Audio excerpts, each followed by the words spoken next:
కేటీఆర్ గాని, కవిత గాని రాకముందు గూడా వీళ్ళే ఉన్నారు. ఎక్కువ వరకు చూసుకున్నట్టయితే వీళ్ళు అమెరికాలో ఉన్నా గూడా పక్కన ఎక్కువ కనబడింది వీళ్ళిద్దరే.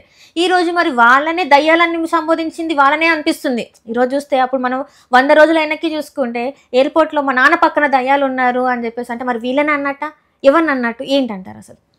ఇప్పుడు ఆవిడ ఎందుకు అలా మాట్లాడింది అనేది నేను చెప్పలేను. ఆవిడ మనసులో ఏమున్నదనేది. కానీ ఇవ్వాల్సినంత గౌరవం ఎవరికైనా సరే కేసీఆర్ గారు ఇస్తారు. కానీ ఎప్పుడైతే ఒక లైన్ దాటుతున్నారు, లేకపోతే వీళ్ళు తప్పుదారిలో వెళ్తున్నారు అన్నప్పుడు ఎంతటోళ్ళనైనా తీసి పక్కన పెడతారు. ఆయన దగ్గర అది కూడా ఉన్నది. ఆయన తర్వాత పర్యవసానాల తర్వాత ఫస్ట్ అయితే క్రమశిక్షణ ఉండాలి అనుకునే రకం ఆయన. సో కవిత గారు ఎందుకు మాట్లాడారు, దాని వెనుక కారణాలు ఏంది, దాని వెనుక ఎవరైనా ప్రోద్బల్యం ఉన్నదా, లేకపోతే ఇంకేమన్నా ఉన్నదా అనేది రాబోయే రోజుల్లో తెలుస్తుంది. అంటే కవిత గారు కాంగ్రెస్ పార్టీలో జాయిన్ అవుతారంటారా? నేను ఆవిడ జాయిన్ అవుతారా లేదా, లేకపోతే ఆవిడ కార్యాచరణ ఏంది అనేది నాకు తెలియదు.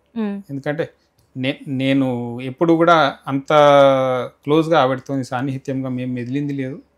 ఆవిడ కార్యాచరణ ఆవేది. కానీ మేము చెప్పేది అయితే ఇటువంటి ఆరోపణలు ఏవైతే కాంగ్రెస్ బీజేపీ చేస్తున్న ఆరోపణలను మనం కూడా చేస్తున్నాము అంటే తప్పకుండా ఎక్కడనో ఎవరిదో ప్రభావం ఉండాలి అనేది మేమందరం నమ్ముతున్నాం.